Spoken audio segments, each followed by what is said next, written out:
With that, I turn it over to our speaker, Mike Johnson. Thank you. Thank you all for being here. Happy New Year to everyone. I hope it's going well for you so far.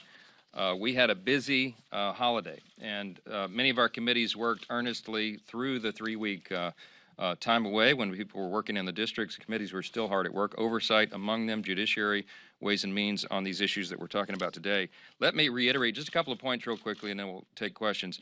It was mentioned that we took what was the largest congressional delegation ever to the southern border a week ago. 64 members attended. There was 26 states represented, 1 U.S. territory. And that was not just symbolism. It's because every state, as has been mentioned here, is a border state. Everyone in the country understands this is an unmitigated catastrophe. It's a humanitarian catastrophe, it's a national security catastrophe, and it must be addressed. America's at a breaking point.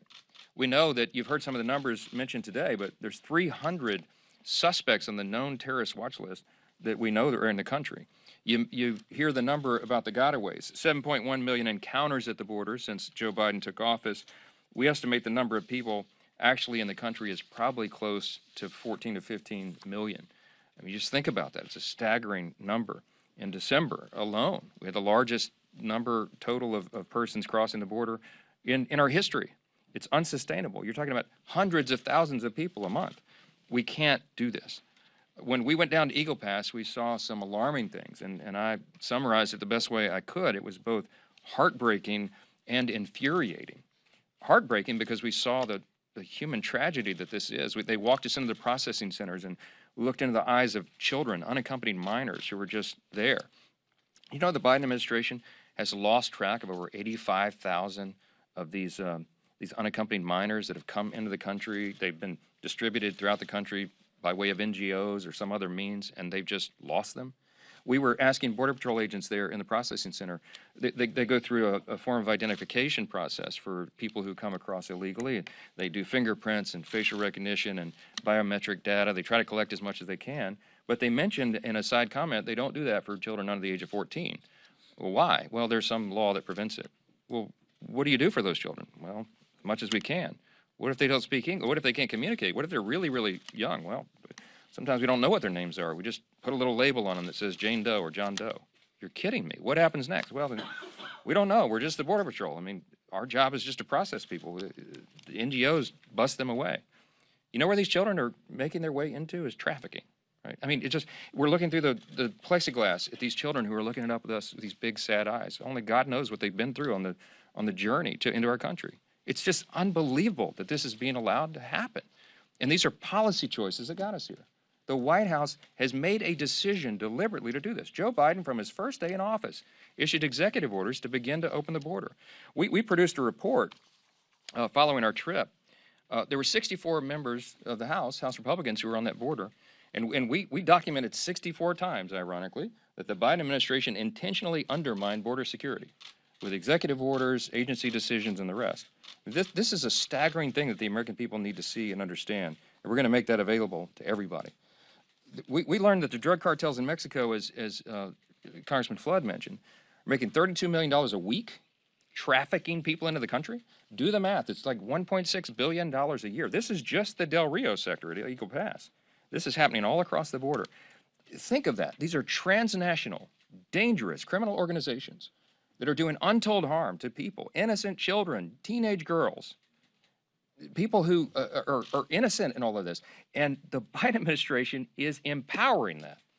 Mexico is effectively a narco state, and they seem to be unaffected by it. So we are demanding that the president take executive order. Congress is working on statutory fixes to this. We passed H.R. 2, as was mentioned, 8 months ago. It's been sitting on Chuck Schumer's desk. H.R. 2, Secure the Border Act, would reinstitute Remain in Mexico. It would end the catch and release madness that's going on. It would reform asylum, reform the parole, broken processes, and build a wall. If we don't have the functional equivalent of those components, we're not going to solve the problem. This is common sense. It should not be a partisan issue. It's not about Republican or Democrat. It's about what's right for the country. And we're demanding that the White House take action now. They told us on the border on our visit, Border Patrol agents, senior Border Patrol agents, they said, listen, we feel as though we're administering an open fire hydrant. This is a senior 33-year veteran of Border Patrol says, we're administering an open fire hydrant right now. People are talking about sending us more buckets. We don't need more buckets. We need to turn the flow off. I think that's an apt metaphor. If we don't do that, we're derelict in our duty. And so you're going to see the House Republicans continue to insist upon real transformational policy changes at the border. One more note on this point. The leading perpetrator of this crisis, of course, is the Homeland Security Secretary. Secretary Mayorkas his impeachment hearings are beginning today.